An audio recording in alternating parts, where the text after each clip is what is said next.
In a wonderful turn of events, in all things that seem to be certain, and once again, the Jacksonville Jaguars just messing up. Quite frankly, the Tampa Bay Buccaneers get to keep their man. Liam Cohen is staying in Tampa Bay for at least another season, and it looks like he is going to sign a new contract that is going to place him as one of the highest paid offensive coordinators. So, tell me now, how scared were you that you were going to lose Cohen, and how happy are you that you got him back? Were you in the Baker Mayfield camp where it doesn't matter who his offensive coordinator is? He's awesome. He's going to be a good quarterback no matter what.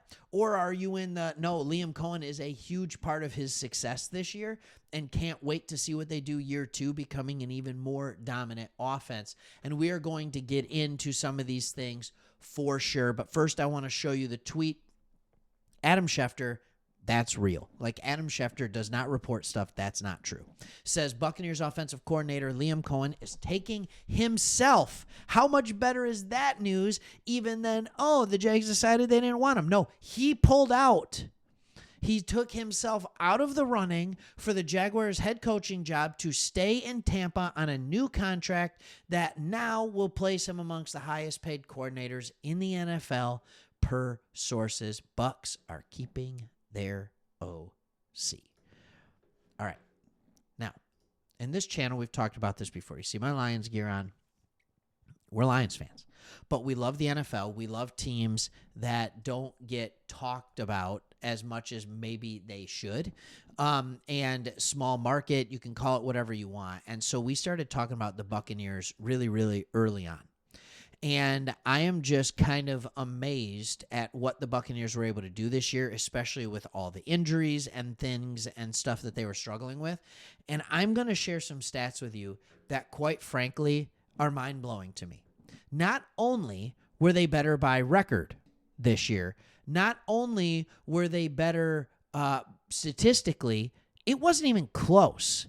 Are you aware of how much better your offense was this year than last year? Let's look at some of these stats, all right? Now, remember, last year, 2023, your guy Canales got a head coaching job because this offense was good enough to garner that for him because of what he got out of Baker Mayfield. Liam Cohen just completely changed that. You had 1,400 yards more this year than last year. One more win. 22, say it with me, 22 more touchdowns. That's remarkable. 154 more points. Like, are you kidding me with this? 9 points per game. All of this, 95 more first downs, 10%, 9% higher, 9.5%, 9.4% more efficient third down percentage across the board. This offense was better. And you can make the argument, well, okay, they got Bucky Irving and, so maybe that was a little bit better. And, no. Yes, they got Bucky Irving. Fantastic. And they spent a portion of the season without Mike Evans. They spent the majority of the season without Chris Godwin. And there was a long time in between when Godwin got hurt and McMillan started to produce at a level that could touch what Godwin was doing. This is remarkable. Now, you tell me, does this fall on Liam Cohen or does this fall on Baker Mayfield? Who did better? Or are you going to finally start realizing that the head coach of yours over there is really smart? Like, he is a good head coach. He knows how to hire the right staff. And he understands that he has a defensive mind. He is going to be in charge of the defense. So what he needs is a great offensive mind on the other side, but also just talent. Sometimes it's amazing to me. You wonder, like, the vast majority of talent, not the vast majority, that's not necessarily true. But there's a lot of resources that have been put into this offense. There really are.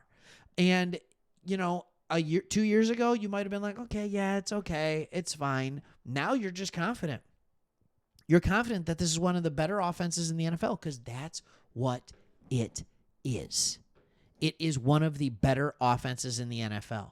In fact, based on PFF statistics, they're the 5th rated offense. Points scored, they're the 4th best offense. It's the defense that actually is lacking a little bit behind, which is fantastic. So here's the way I want to talk about this. This goes in one of 2 different directions.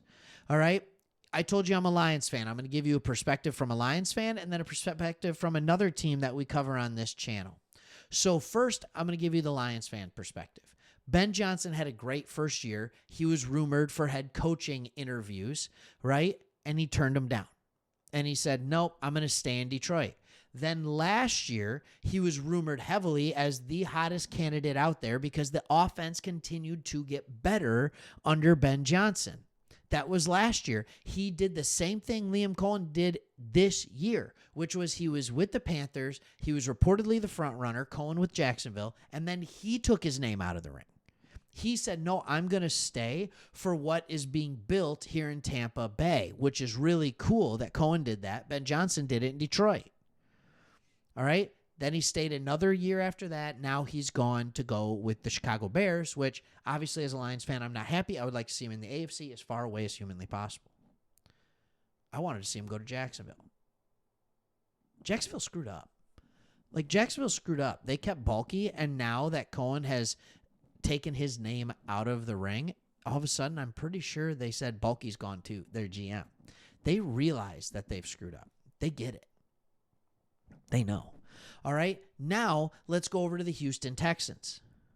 All right, Bobby Slowick comes in, and C.J. Stroud's rookie year, they're phenomenal, right? They have a up-and-coming offense. He thinks about getting some head coaching interviews. He decides to stay, and then all of a sudden, this year in year 2, the offensive line is complete garbage, and the offense just sputters, and that's putting it mildly.